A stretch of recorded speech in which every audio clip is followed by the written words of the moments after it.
बिस्मिल्लाहिर्रहमानिर्रहीम। सलामत रहें वो आंखें जो हदायत की जानब गामजन रहती हैं। तो काइंडली आप सब स्टूडेंट्स मुझे कंफर्म कीजिएगा, मेरी आवाज़ आपको क्लियर आ रही है?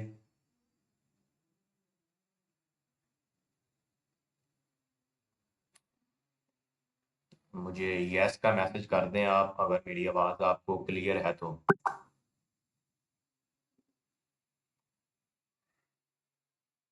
ठीक है जी। तो क्लास के कुछ रूल्स होते हैं। तो आप सभी ने जिस नेम से रजिस्ट्रेशन करवाई है, हमारे पास वो डाटा सारा मौजूद है। तो आप सभी ने कोशिश करनी है कि जो नेम रजिस्ट्रेशन में था वही नेम आपके यहाँ होना चाहिए। फर्स्ट क्लास है, फर्स्ट क्लास में कोई इशू नहीं है, मैं आपको बता रहा हूँ सिर्फ। और इंशाल्लाह आज से हमारा वीज़ा कंसल्टेंसी का कोर्स स्टार्ट हो चुका है। बेसिक आपको इसमें इंफॉर्मेशन होनी चाहिए, जोग्राफियाई मालूमात आपको बेसिक होनी चाहिए। और इसके अलावा फॉर्म फिलिंग वगैरह हम कंप्लीट इसमें सीखेंगे इस कोर्स में। पहले हम विजिट वीज़ा सीखेंगे, जो कि सबसे आसान है। उसके बाद हम स्टडी वीज़ा पे जाएंगे और उसके बाद वर्क वीज़ा सीखेंगे।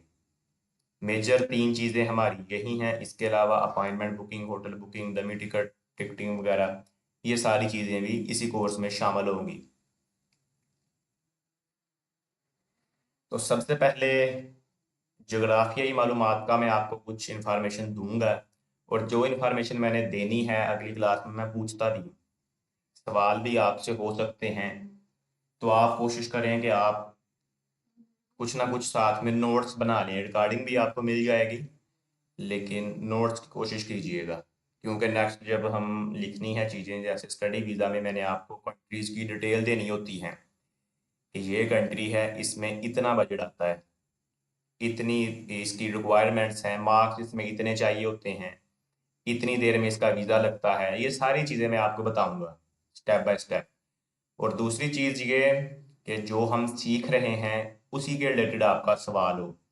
यानी कि आज अगर फर्स्ट क्लास है और हम डॉक्यूमेंट्स सीख रहे हैं कि कौन कौन से चाहिए होते हैं, और आप फर्स्ट क्लास में मुझे क्वेश्चन करें कि मार्केटिंग कैसे करते हैं, तो ये एक नहीं करना चाहिए ऐसे सवाल। ठीक है, सवाल आप कर भी लेंगे, जवाब भी होगा, लेकिन उसका ये है कि अगर आपको बेसिक की नॉलेज नहीं होगी और आप एडवांस पे जाएंगे तो वो चीज़ें आपको मुश्किल लगेंगी। फिर इंशाल्लाह पूरी कोशिश करेंगे आपको समझाएं। आपने फीसिस भी हमें पे की हैं, जो फीसिस आपने पे की हैं हम आपको प्रॉपर उसका नॉलेज दें।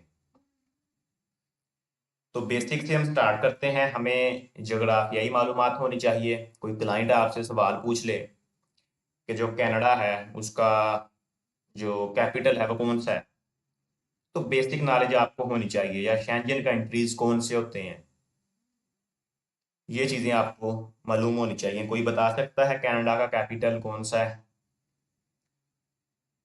एनीबॉडी?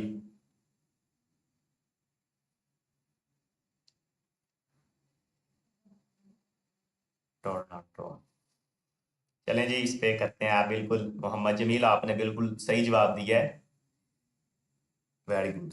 तो इसमें बेसिकली जो बड़े आजम हैं वो सात होते हैं। अंटार्कटिका को हम निकाल देते हैं क्योंकि वहां पर जिंदगी मौजूद नहीं, लोग इतने वहां पे मौजूद नहीं हैं। बेसिक छह कॉन्टिनेंट्स हैं, जिसमें सबसे पहले कौन सा है? एशिया आता है। एशिया में Pakistan, Bharat, Saudi Arabia, Bangladesh, Japan, Bhutan, Nepal, Sri Lanka, ये सारी कंट्रीज, मलाइशिया, सिंगापुर, थाईलैंड, ये एशियन कंट्रीज हैं। ठीक है, ये चीज़ें आपको मालूम हो। उसके बाद अफ्रीका आता है। अफ्रीका में Egypt, south Africa, Nigeria, Uganda, ये कंट्रीज अफ्रीका में आती हैं। आफ्टर दैट नॉर्थ अमेरिका आता है। उसमें कोई बता सकता है कौन कौन सी कंट्रीज हैं? मेजर कंट्रीज पाई जाती हैं नॉर्थ अमेरिका में।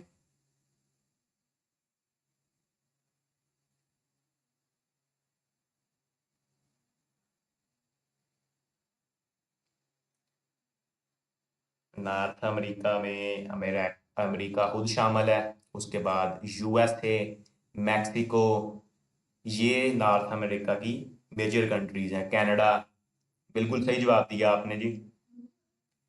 इसके अलावा साउथ अफ्रीका है, उसमें ब्राज़ील, अर्जेंटीना और पेरू वगैरह शामिल है। उसके बाद यूरोप। बेसिक जो हमारी नज़र होती है वो यूरोप पे ही है।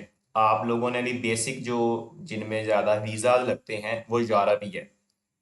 यूरोप में आप समझ लें, उसमें यूके, जर्मनी, फ्रांस, इटली, माल्टा, लग्जमबर्ग, ये मेजर कंट्रीज जो यूरोप की हैं। फ्रांस। अच्छा, फ्रांस एक ऐसी कंट्री है जो दुनिया में सबसे ज़्यादा विजिट की जाती है। आपसे कोई कल सवाल पूछ ले कि कौन सी कंट्री है जो सबसे ज़्यादा विजिट की जाती है, तो आपको उसका जवाब आता हो फ्रांस।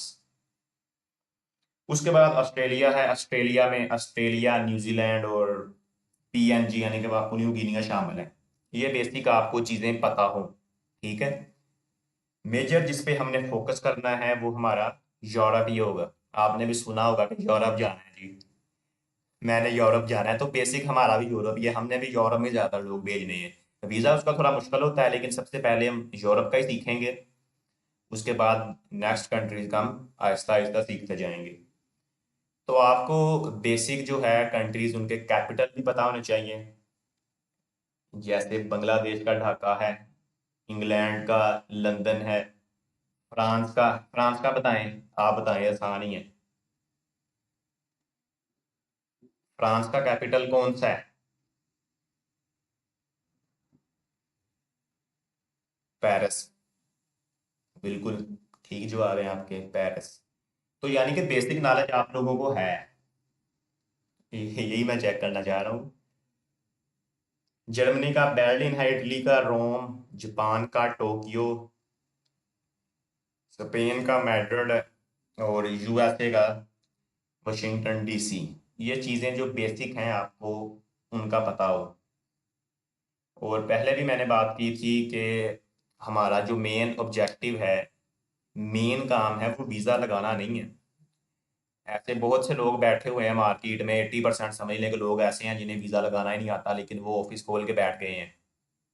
तो बेसिक हमारा काम होगा वो वीज़ा की जो रिफ्यूजल आती हैं उनसे बचना। उनसे बचने के मुख्तलिफ तरीक़ाकार होते हैं। उनमें हमें अपनी बैंक स्टेटमेंट अच्छी रखनी चाहिए। मेंटेन बैंक स्टेटमेंट वो आपको बताएंगे। उसके अलावा कवर लेटर आपका अच्छा होना चाहिए। Travel itinerary to the point होनी चाहिए। तो ये ऐसी चीज़ें होती हैं जिनकी वजह से वीज़ा आपका या तो अप्रूव होता है या तो रिजेक्ट होता है। तो सबसे पहले हमने विजिट वीज़ा सीखना है, मैंने ऑलरेडी आपको बता दिया है। विजिट वीज़ा में हम सबसे पहले शेंजन जोन कवर करेंगे। शेंजन भी कह लेते हैं, शेनिगन भी कई लोग कहते हैं। तो शेंजन जोन या शेंजन ममालक कौन से हैं? तकरीबन आज से बहुत देर, काफ़ी अर्सा पहले, कुछ ममालक में 3 से 4 ममालक थे जिनमें ये कॉन्ट्रैक्ट हुआ कि अगर किसी के पास कोई भी वीज़ा है किसी भी मुल्क का, तो बाकी 3 4 कंट्रीज भी वो घूम सकता है विदाउट एनी वीज़ा। तो उसके साथ साथ ही हर साल इसमें मजीद कंट्रीज ऐड हो रही हैं और फिलहाल इसमें 29 कंट्रीज हो चुकी हैं शेंजन जोन में। और उनका ये माहदा है कि अगर आपके पास एक भी कंट्री में, जैसे इटली शेंजन में आता है, इटली का वीज़ा है, आप जर्मनी भी जा सकते हैं शेंजन वीज़ा की जोन बेस पे। आप ऑस्ट्रिया भी जा सकते हैं। ऑस्ट्रिया और ऑस्ट्रेलिया दोनों एक अलग अलग कंट्रीज हैं, ये आपने बात जहन नशीन रखनी है। आप नॉर्वे, नेदरलैंड भी जा सकते हैं अगर आपके पास इटली का वीज़ा है। तो ये एक बहुत अच्छी चीज़ है। सबसे पहले हम विजिट वीज़ा सीखेंगे, उसमें शेंजन जोन का विजिट वीज़ा सीखेंगे। उससे अगर आप शेंजन कंट्रीज का वीज़ा लगाना सीख लेते हैं तो आप समझें आप 70+ कंट्री का वीज़ा लगाना सीख लेते हैं। क्योंकि मुश्किल जो है वो शेंजन वीज़ा ही, लेकिन कोशिश करेंगे आपको बिल्कुल आसानी से मैं समझा दूं कि कैसे लगता है। साथ प्रैक्टिकल भी इंशाल्लाह हम साथ साथ करते जाएंगे, लेकिन जो पहली 3 4 क्लासेस होंगी उनमें आपको बेसिक डॉक्यूमेंट्स हम कवर करेंगे। डॉक्यूमेंट्स हमारे कंप्लीट हो गए, हम वीज़ा लगाना शुरू कर देंगे, फॉर्म फिलिंग शुरू कर देंगे। तो शेंजन जोन में कौन कौन सी कंट्रीज आती हैं ये मैं आपको बता देता हूँ। उसमें ऑस्ट्रिया है, बेल्जियम, बल्गोरिया, क्रोशिया, चेक रिपब्लिक और Denmark, Estonia, Finland, France, Germany, Greece. ये आपने नंबर वाइज कोशिश करना है कि याद रख लें, ए बी सी के। Hungary, Iceland, Italy, Latvia, Lithuania, Luxembourg, Malta, और उसमें नेदरलैंड भी शामिल है, नॉर्वे, पोलैंड, पुर्तगल, स्विट्जरलैंड, और इसमें स्पेन, स्वीडन। बेसिक जो कंट्रीज हैं ये शामिल है उसमें। ये आपको पता हो कौन कौन सी कंट्रीज शामिल हैं। तो बेसिक जो है वो आपको पता ही होगा। जर्मनी लोग ज़्यादा जाते हैं, फ्रांस, स्विट्जरलैंड, इटली, माल्टा, लग्जमबर्ग, ये जो बेसिक कंट्रीज हैं। तो आई होप आपको जो बेसिक ज्योग्राफियाई नॉलेज है उसका कुछ ना कुछ नॉलेज हो चुका होगा। यूके भी जो यूरोप में ही आता है, लेकिन उसमें 4 ही कंट्रीज हैं। तो आई होप आपको यहाँ तक क्लियर हो गया होगा। इसके बाद में आपको शेंजन जोन के लिए जो डॉक्यूमेंट्स रिक्वायर्ड होते हैं वो बताऊंगा। यहाँ तक अगर किसी का कोई सवाल हो तो आप अपना सवाल कर सकते हैं जगराफियाई मालूमात के ऊपर। इंशाल्लाह बहुत आसानी से आपको कोशिश करेंगे कि सारी चीज़ें समझा दें। तो आई थिंक किसी का भी कोई सवाल नहीं है।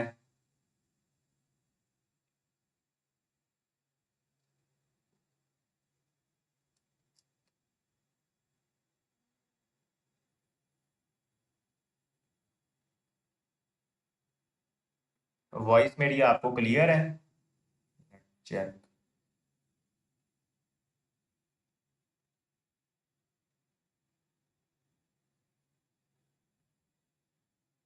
नहीं, आयरलैंड जो है वो शेंजन में फिलहाल नहीं है, वो यूके में यानी कि एक उसका आता है।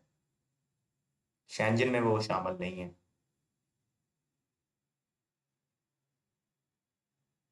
रिकॉर्डिंग आपको मिल जाएगी। तो नेक्स्ट मैं आपको स्क्रीन शेयर करता हूँ। हम डॉक्यूमेंट्स की तरफ जाते हैं। स्क्रीन मैंने आपको शेयर कर दी है, मुझे आप कंफर्म करेंगे कि शो हो रही है, तो नेक्स्ट हम प्रोसेस करेंगे। स्क्रीन मेरी आपको शो हो रही है?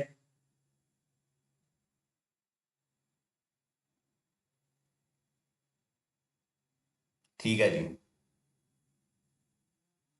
वॉइस अगर लो है तो मैं कोशिश करता हूँ कि मेरी वॉइस आपको क्लियर आए।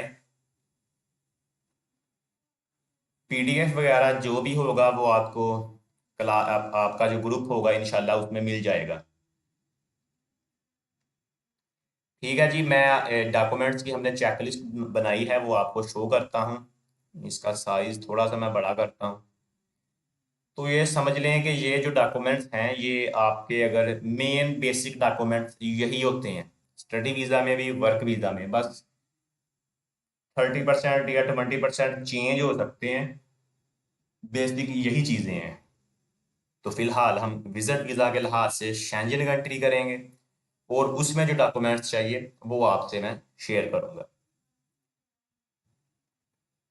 तो सबसे पहले आता है Shenzhen visa application form. Main जो डॉक्यूमेंट है वो हम फॉर्म फिल करेंगे। कैसे फिल करते हैं, कौन कौन सी चीज़ें उसमें आपने ऐड करनी होती हैं, कौन सी चीज़ें नहीं करनी होती, वो मैं सारी आपको बताऊंगा।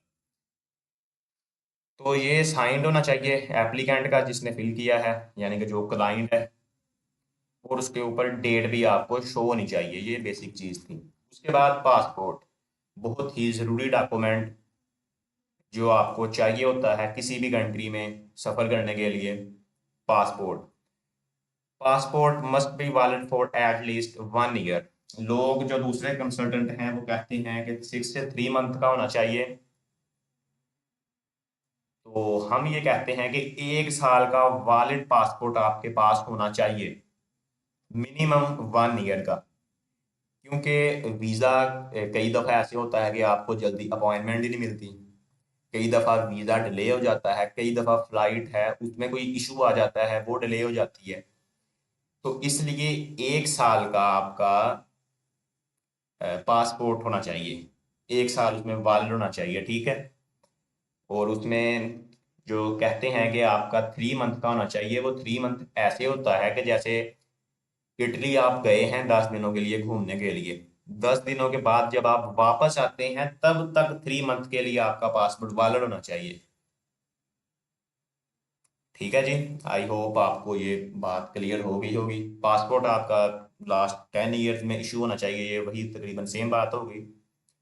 पासपोर्ट में 2 ब्लैंक वीज़ा पेजेस होने चाहिए, या उसमें कोई ट्रैवल हिस्ट्री है तो वो तो होएगी, लेकिन इसमें यह है कि आपकी किसी भी कंट्री की एंट्रेंस की और एग्जिट की मोहर उसके ऊपर लगेगी, तो आपके पास 2 वीज़ा पेजेस हर हाल में होने चाहिए। इसके बाद पासपोर्ट एक अच्छी हालत में होना चाहिए, उसे चूहों ने ना काटा हो, उसके ऊपर ऑयल के कतरे ना गिरे हो, बच्चों ने ना कहीं से फाड़ा हो। तो पासपोर्ट की हालत भी अच्छी होनी चाहिए, ठीक है। प्रीवियस पासपोर्ट, अगर आपके पास कोई प्रीवियस यानी कि पिछला कोई पासपोर्ट था, वो हर हाल में साथ में आपने अटैच करना है। ये यानी कि एक समझ लें जरूरी नेसेसरी एक डॉक्यूमेंट है। अगर प्रीवियस पासपोर्ट है तो वो आपने साथ में जरूर ऐड करना है। उसकी वजह क्या है कि कई दफा ऐसे होता है कि लोग डिपोर्ट हो जाते हैं किसी कंट्री से, तो फिर वो पासपोर्ट फेंक के नया पासपोर्ट बनवा लेते हैं, हालांकि डाटा तो उनके पास कंप्लीटली होता है। एम्बेसी वालों के पास, एम्बेसी किसे कहते हैं? एम्बेसी जहां से आपका वीजा अप्रूव होना होता है। मैं बेसिक चीजें से आपको बताऊंगा। एम्बेसी उसे कहते हैं जहां से आपका वीजा अप्रूव या रिजेक्ट होता है, या जहां पर आपका इंटरव्यू होता है। जैसे मुख्तलिफ कंट्रीज की एम्बेसी पाकिस्तान में मौजूद हैं, इस्लामाबाद, कराची, लाहौर, इन शहरों में उनकी एम्बेसीज मौजूद हैं। ऐसे ही पाकिस्तान की एम्बेसीज भी मुख्तलिफ कंट्रीज में मौजूद होती हैं। एम्बेसी साथ में लफ्ज आया था तो मैंने वो आपको क्लियर कर दिया है कि एम्बेसी क्या है।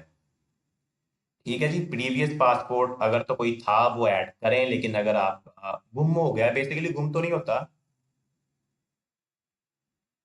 सॉरी मैंने दूसरी बात करनी थी। पासपोर्ट आपका चोरी तो नहीं होता, किसी ने चोरी करके आपका पासपोर्ट क्या करना है, वो गुम ही होता है।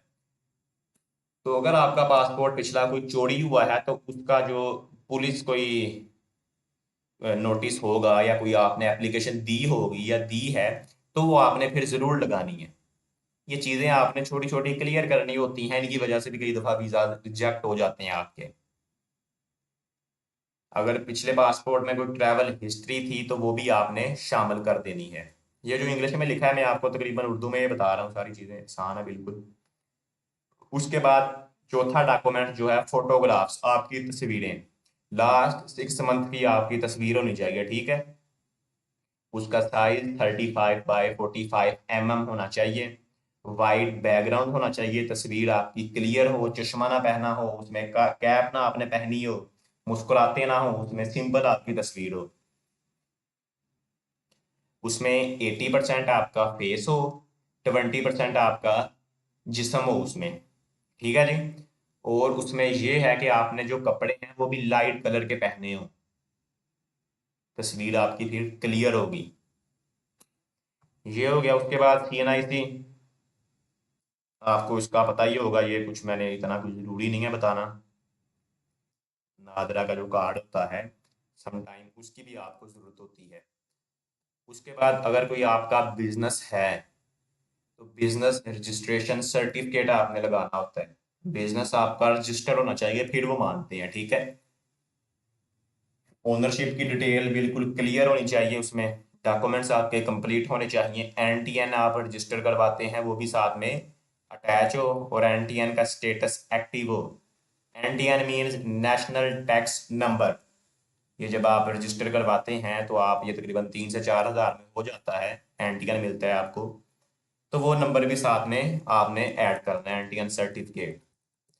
उसके बाद इनकम टैक्स रिटर्न्स, आपके बैंक अकाउंट में जो इनकम होती है उसके आपने टैक्स रिटर्न पे किए हैं गवर्नमेंट को या नहीं, वो भी आपने शामिल करने होते हैं। लास्ट 2 to 3 ईयर्स के आपने शामिल करने होते हैं। कुछ कंट्रीज 2 ईयर के मांगती है, कुछ कंट्रीज 3 ईयर के मांगती है। रिकॉर्ड जो है वो आपका FBR से मैच करना चाहिए।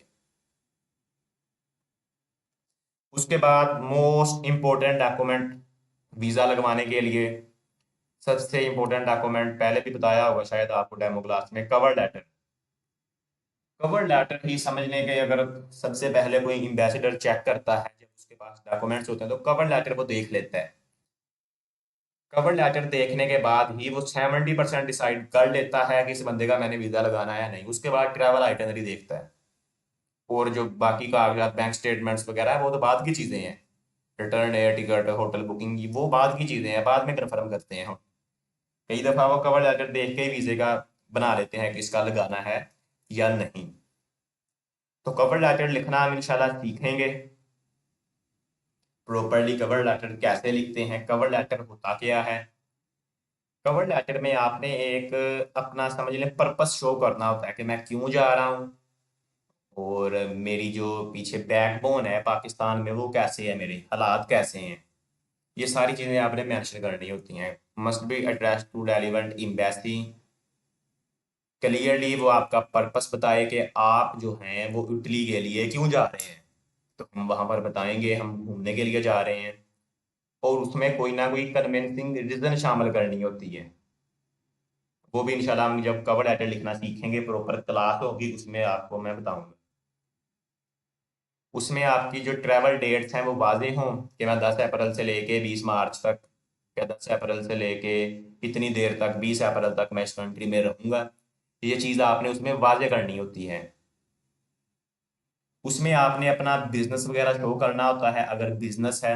अगर आप कहीं जॉब करते हैं तो आपने जॉब वगैरह बताना होता है कि मैं यहाँ पे जॉब करता हूँ।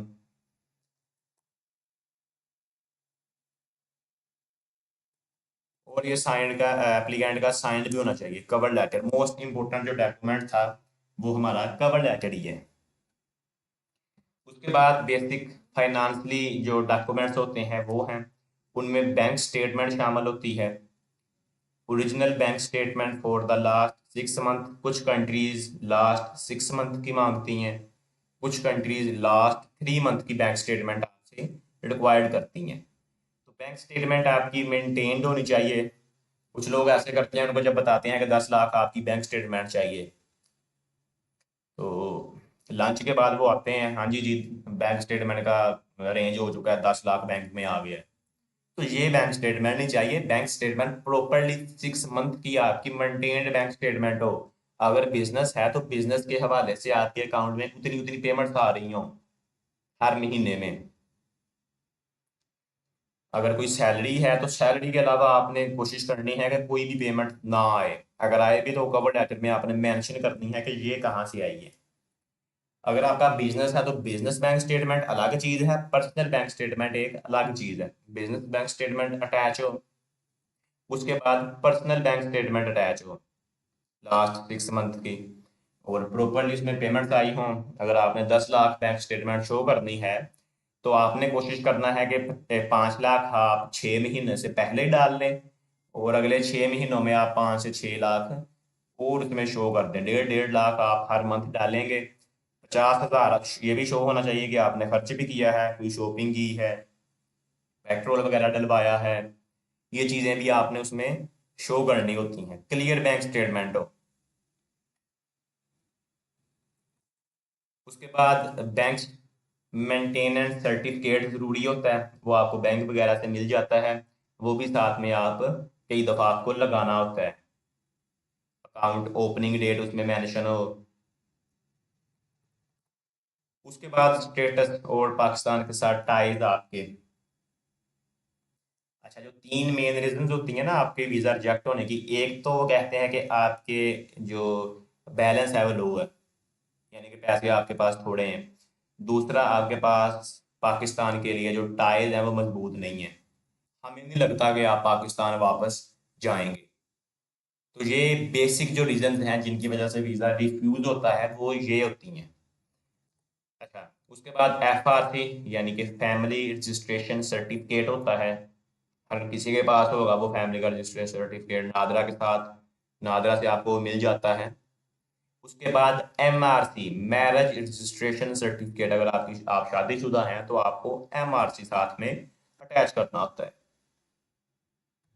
तो कोई मेरे ख्याल से आपको फिलहाल कोई मुश्किल नहीं आ रही होगी। उसके बाद फ्लाइट रिजर्वेशन यानी कि वापसी की टिकट, ये अगर आप लें तो आपको 1 से 1.5 लाख की मुख्तलिफ ममालिक के हिसाब से मिलती है, लेकिन इसमें एक तरीका होता है, बाज़ लोगों को पता होगा, एक्सपर्ट भी यहाँ बैठे हैं। तो वो डमी टिकट यूज होती है उसमें। डमी टिकट बुक करना आपको सिखाएंगे, क्योंकि अगर वीजा रिजेक्ट हो गया और आपने 1.5 लाख की नॉन रिफंडेबल टिकट लगाई थी, वो 1.5 लाख गया आपका, वो जाया है। तो इसके लिए फिर क्या करते हैं, डमी एयर टिकट लगाते हैं। अगर आप डमी एयर टिकट बना के उसे सेल करना शुरू कर दें या उसकी सर्विस देना शुरू कर दें, उसमें भी आप एक अच्छा कमीशन कमा सकते हैं। क्लाइंट तो खुश हो जाता है कि मैंने जहां पर 1.5 लाख लगाना था वहां पर मेरा 5,000 लग रहा है। तो ये सर्विस भी आप शुरू कर सकते हैं। डमी टिकट बुकिंग हम सीखेंगे, उसके बाद ये सर्विस आप शुरू कर सकते हैं कि आपने फ्लाइट की जो टिकट होती है वही सेल करनी है। Proof of accommodation, accommodation means रहाइश। आप किसी मुल्क में जाते हैं तो आप उनको ये तो बताओ कि आप रहोगे कहाँ पे। मासी के पास जा रहे हो तो मासी का एड्रेस बताओगे आप उनको कि मेरी वहां पर मासी रहती है, मैं वहां जाके अपनी रहाइश लूंगा। यहाँ आपका वहां पर अपना कोई घर है तो फिर भी आप पहले 1 या 2 दिन होटल में ही रहोगे, क्योंकि ये चीजें आपको क्योंकि रियल लगना हो, घर में सफाई वगैरह करवानी होती है, अगर वहां बर्फ पड़ती है बर्फ वगैरह क्लियर करवानी होती है, तो आप उतनी देर होटल में रहोगे। ऐसे ये चीजें रियल लगती हैं बिल्कुल, ठीक है। प्रूफ ऑफ अकोमोडेशन, हम होटल बुकिंग करते हैं। आप होटल बुकिंग के लिए भी काफी पैसे चाहेंगे, लेकिन ये भी हम डमी करेंगे। डमी होटल बुकिंग यूज करेंगे, उसकी बना पर वीजा भी लगते हैं। तो हम बुकिंग आपको सिखाऊंगा, होटल्स की बुकिंग करेंगे हम मुख्तलिफ ममालिक में। अगर हम फ्रांस में जा रहे हैं तो फ्रांस में हम पेरिस में फिर बुकिंग कर लेंगे। साथ इटली भी घूमना है हमने फ्रांस के साथ, तो फिर वेनिस में भी कर लेंगे। तो ये चीज़ें मैं आपको सिखाऊंगा इंशाल्लाह। अकोमोडेशन का हमें वो लेटर एक तरह से मिल जाता है, वो हमने प्रिंट निकाल के साथ में वीज़ाज में ये चीज़ें लगानी होती हैं साथ में। ये सारी चीज़ें हमने फिर कहाँ जमा करवानी है, एम्बेसी में।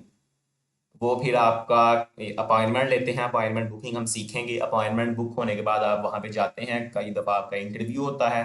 वो देखते हैं, आपसे सवाल पूछते हैं कि आप कब जाएंगे, वापस आएंगे या नहीं, ऐसी सवाल पूछेंगे। तो उसी बना पर वो आपका वीज़ा एक्सेप्ट या रिजेक्ट कर देते हैं। अकोमोडेशन क्लियर हो गया, उसके बाद travel itinerary, second important document for the visa. Travel itinerary यानी कि एक ट्रैवल प्लान, या उर्दू में सफ़रनामा भी कह सकते हैं। जैसे कि समझ ले मैं अमेरिका से पाकिस्तान आता हूँ, तो मैंने उनको डिटेल्ड आइटनरी बनानी देनी होती है, सफ़रनामा देना होता है कि मैं 10 दिन पाकिस्तान में रहूँगा। पहले दिन 21 मार्च को मैं पाकिस्तान में पहुँचा, लाहौर में मैंने होटल बुक किया था, वहाँ पे रहा। खाना मैंने ब्रेकफास्ट वहीं से किया, लंच मैंने कहाँ से किया, मैं कहाँ घूमूंगा, रात का खाना कहाँ से खाऊंगा, ये चीज़ें लिखना सिखाएंगे आपको इंशाल्लाह। तो ये आपने डिटेल्ड लिखनी होती है। लोग क्या करते हैं, मैंने खुद जो मुख्तलिफ सिखा रहे हैं ये वीज़ा कंसल्टेंसी, वो ऐसे लिखते हैं, first day London, second day यहाँ पे, थर्ड डे यहाँ पे, बस ट्रैवल आइटिनरी कंप्लीट। ये चीज़ें उनको आपने डिटेल्ड, हमने ये भी शो करना है कि हमने खाने तक के पैसे दिए हुए हैं ऑलरेडी। हमने जो ब्रेकफास्ट करना है हमने वो शो करना है कि उसके पैसे भी दे दिए हैं हमने। हमने अकोमोडेशन के पैसे दे दिए हैं, हमने रिटर्न टिकट के पैसे दे दिए हैं। तो फिर अगर आपकी बैंक स्टेटमेंट लो भी है तो आपका वीज़ा लग जाता है। हमने शॉपिंग के लिए और बाकी चीज़ों के लिए बस पैसे देने हैं, बाकी हमारी पेमेंट्स क्लियर है।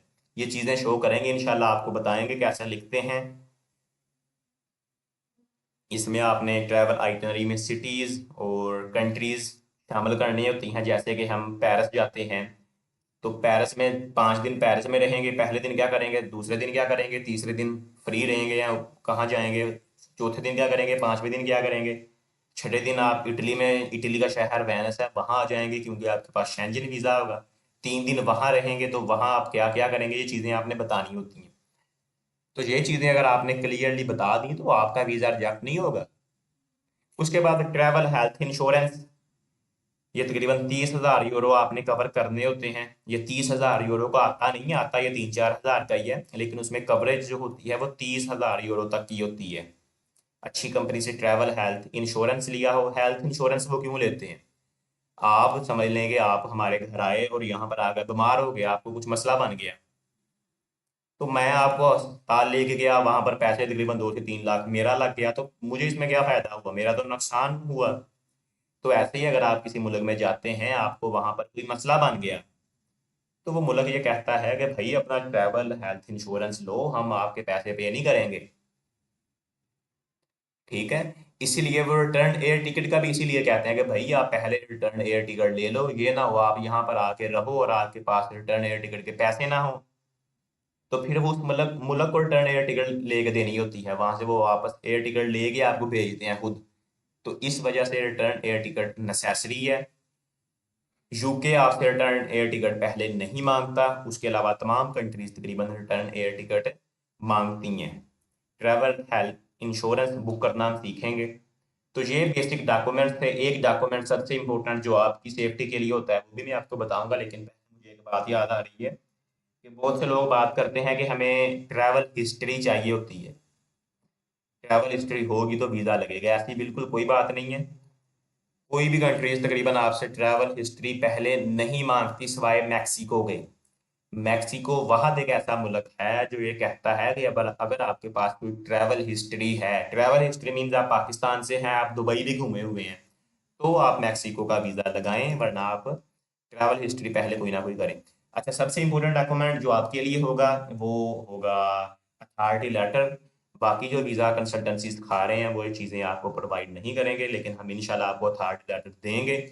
आपका क्लाइंट अगर कल को मुजरम निकल आया या किसी मुल्क से डिपोर्ट हुआ हुआ या उसने कोई डॉक्यूमेंट्स आपको गलत दे दिए और वो बाद में पकड़ा गया, तो फिर पकड़े आप ही जाएंगे, आप होंगे और वो फिर दोनों होंगे। ठीक है। तो ट्रैवल है अपना अथॉरिटी लेटर अगर आप साइन करवा लेते हैं तो कोई भी ताकत फिर आपको नहीं रोक सकती। आपने क्लाइंट से पहले अथॉरिटी लेटर साइन करवाना होता है, वो फॉर्मेट में आपको दे दूंगा कैसे लिखते हैं। आपने वो निकाल के उससे साइन करवा लेना बस, और उसे संभाल लेना है एटलीस्ट 3 ईयर्स के लिए। उसके बाद कोई भी शख्स आपको रोक नहीं सकेगा।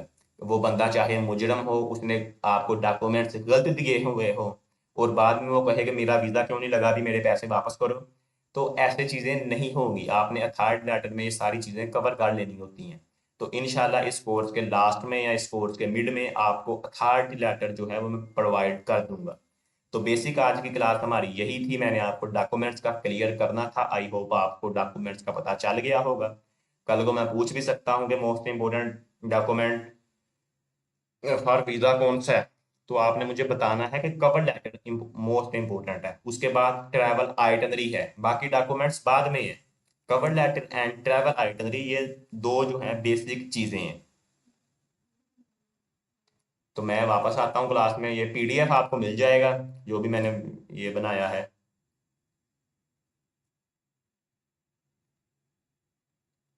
स्क्रीन में आपको शेडिंग ऑफ कर देता हूँ। अब किसी का कोई भी सवाल हो तो मुझे अपना वो सवाल कर सकते हैं। मैंने स्क्रीन शेयर की थी, मुझे कोई भी सवाल आपका उस वक्त शो नहीं हुआ था। अब आपका जो भी सवाल है आप वो अपना सवाल करें। औरंगजेब अवान बिल्कुल बेहतरीन आपने जो लिस्ट बनाई हुई है शेंजन वीज़ा शेंजन जोन की। किसी का कोई भी सवाल है तो वो करें हैंड रेज, फिलहाल आप ना करें, क्योंकि hand raise के साथ जो वॉइस है वो लैग होना शुरू हो जाती है, वॉइस कट होना शुरू हो जाती है, बाकी भी मेरी आवाज़ भी फिर क्लियरली नहीं जाती। तो आप कोशिश करें मुझे नीचे आप सवाल लिख दें, लेकिन अगर आपने मुझे व्हाट्सएप पे आप वॉइस मैसेज करें, सवाल आपका कोई भी है वहाँ पर आपका जवाब मिल जाएगा। उसके अलावा आप अपने जो ग्रुप बनाया है उसमें भी अपना सवाल करें, वहाँ पर भी आपको आंसर मिल जाएगा। किसी का कोई सवाल हो तो आप अपना सवाल कर सकते हैं।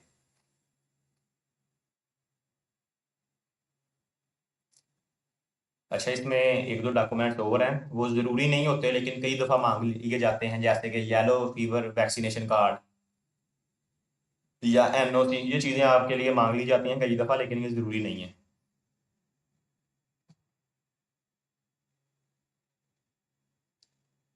अगर आपका कोई बिजनेस है तो आपको एफबीआर में रजिस्टर होना लाजमी है आपके लिए, अगर आप ये अपना बिजनेसमैन अपने आप को शो कर रहे हैं।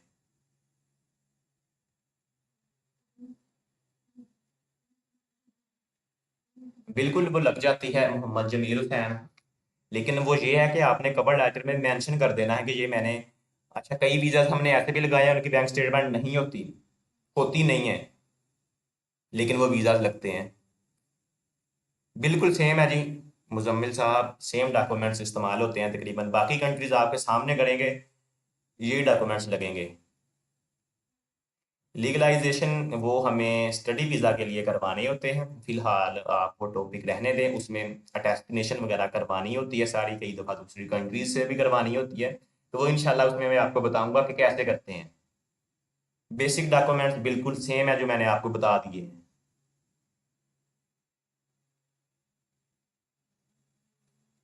तो वो आप लगा सकते हैं सेम एंटीएन, उसमें कोई मसला नहीं होता जी।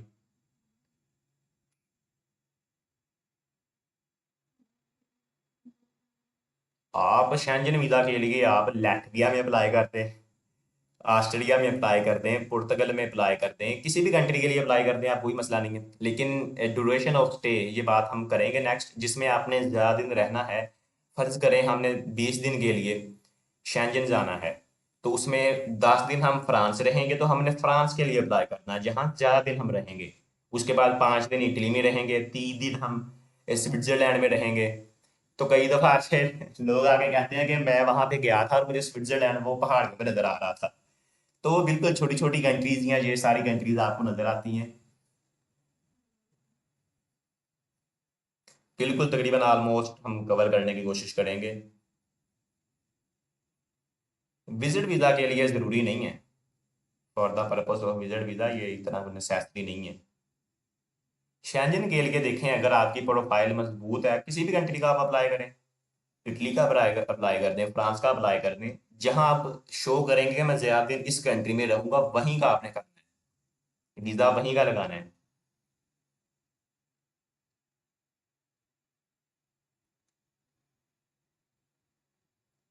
अगर आप सिंपल इटली वीजा भी अप्लाई करते हैं विजिट वीजा के लिए, तो फिर भी वो तकरीबन आपको शेंजन वीजा ही मिलता है। हम अप्लाई करेंगे उसमें सिंगल एंट्री, वो कहते हैं कि आप या सिंगल कर लें या मल्टीपल कर लें, लेकिन बाय डिफॉल्ट आपको मल्टीपल एंट्री मिलता है। बेसिक कंट्रीज मैं कवर करता जाऊंगा, लेकिन आपने कोई स्पेसिफिक कंट्रीज भी सीखनी हुई तो वो मुझे आप बता देंगे, इंशाल्लाह वो भी हम साथ ही कवर कर लेंगे जो कंट्री आप कहेंगे।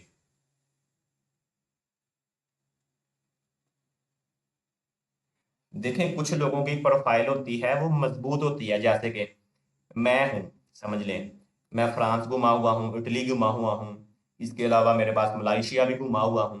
तो मैं अगर वीज़ा लगाता हूँ तो मैं हम डमी जो एयर टिकट है वो भी नहीं बुक करते। प्रोफाइल मजबूत है, बैंक स्टेटमेंट ठीक ठाक है, अच्छी खासी बैंक स्टेटमेंट है, तो फिर हम ये कह देते हैं कि वहां जाकर हम देख लेंगे, हमने होटल बुकिंग भी नहीं की होती, वहां जाकर देख लेंगे, जो होटल पसंद है उसमें बुकिंग कर लेंगे। तो इससे मराद प्रोफाइल मजबूत है, लेकिन आप कोई भी कंट्री घूमे नहीं हुए कोई बात नहीं है, आपकी बैंक स्टेटमेंट भी कोई इतनी खास नहीं है, वो आप अच्छे तरीके से मेंशन कर दें तो फिर भी वीज़ाज लगते हैं। बैंक स्टेटमेंट मुख्तलिफ कंट्रीज के लिए मुख्तलिफ होती है, मैं पीडीएफ बना के आपको आपके व्हाट्सएप ग्रुप में सेंड कर दूंगा बैंक स्टेटमेंट के हवाले से। इजीली मिल जाता है बिल्कुल। अगर आपके पास यूएसए का वीज़ा है, one of the greatest country, तो आपको फिर ये सभी का ही आसानी से मिलता है। बिल्कुल शेंजन कंट्रीज का बाय डिफॉल्ट आपको मल्टीपल एंट्री वीज़ा ही मिलता है।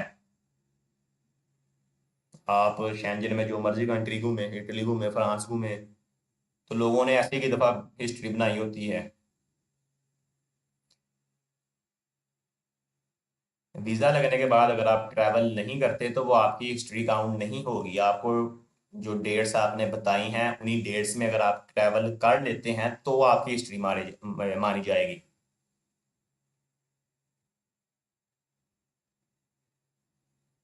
ठीक है जी, आप मुझे बता दीजिएगा, फिलहाल हम कवर करते जाएंगे, ये तो बस डॉक्यूमेंट्स मैंने बताए हैं ना आपको। हम वीज़ा फॉर्म फिलिंग करेंगे, ए टू जी सारा कंप्लीट प्रोसेस करेंगे। इसके अलावा जब कंट्रीज कंप्लीट हो जाएंगी, जो कंट्रीज मुझे आप कहेंगे वो हम लिख लेंगे, वो भी आपको करवा देंगे, कोई मसला नहीं है। नहीं नहीं, आपकी ईच कंट्री की हिस्ट्री फिर काउंट होती है, फ्रांस की अलहदा काउंट होगी, फ्रांस भी घूमे हैं, इटली भी घूमे हैं, वो ईच कंट्री की हिस्ट्री आपकी काउंट होती है। नहीं, आज तकरीबन मैंने डॉक्यूमेंट्स ही आपको क्लियर किए हैं, क्योंकि कुछ लोग जो हैं उन्हें आती हैं ये चीज़ें, बेसिक का पता है, और कुछ जो है वो बिल्कुल फ्रेश हैं, तो हमने कोशिश करनी है कि सारे इकट्ठे चलें। ज़्यादा बोझ आप लोगों पे ना पड़े। तो डॉक्यूमेंट्स मैंने आज आपको बताए हैं, आप अपने सवाल करें और उसके बाद हम क्लास एंड करेंगे। पीडीएफ मैं आपको ग्रुप में शेयर कर दूंगा, कोई भी सवाल हो तो वो आप अपना कर सकते हैं, रिकॉर्डिंग भी आपको मिल जाएगी इसकी।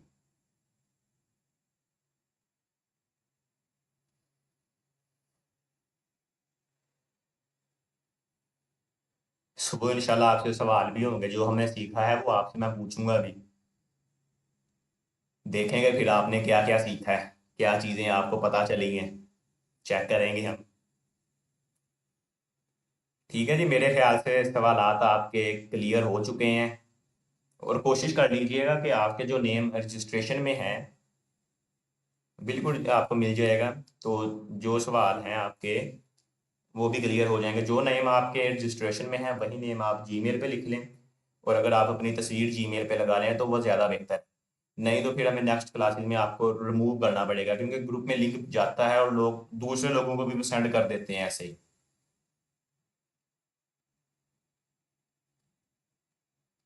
फिलहाल हमने अपने डॉक्यूमेंट्स क्लियर कर लिए हैं, बाकी चीज़ें मैं आपको साथ साथ बताता जाऊंगा स्टेप बाय स्टेप, क्योंकि बेसिक क्लियर हो जाए तो नेक्स्ट स्टेप पे हम जाएं तो वो आसान लगता है, लेकिन एकदम ही हम लास्ट स्टेप पे चले जाएं तो वो नहीं समझ आती। जी बिल्कुल, आपका तो मुजम्मिल साहब ठीक है, डन है। आपकी रजिस्ट्रेशन भी बिल्कुल है, और अभी अभी आपने की है, तकरीबन क्लास स्टार्ट होने से कुछ देर पहले।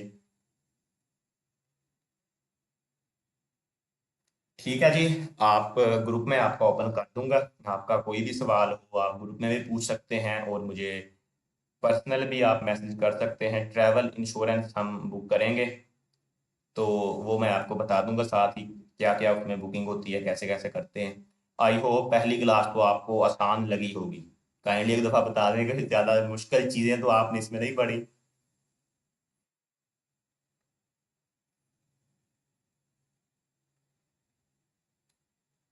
बिलाल हुसैन, शुक्र है जी, ठीक है।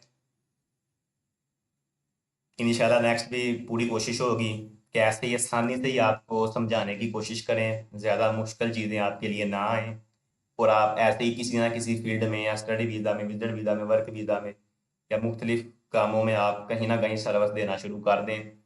मार्केटिंग का मैं आपको एक क्लास दे दूंगा कि मैं खुद कैसे करता हूँ। बाकी सारी चीज़ें इंशाल्लाह क्लियर हो जाएंगी।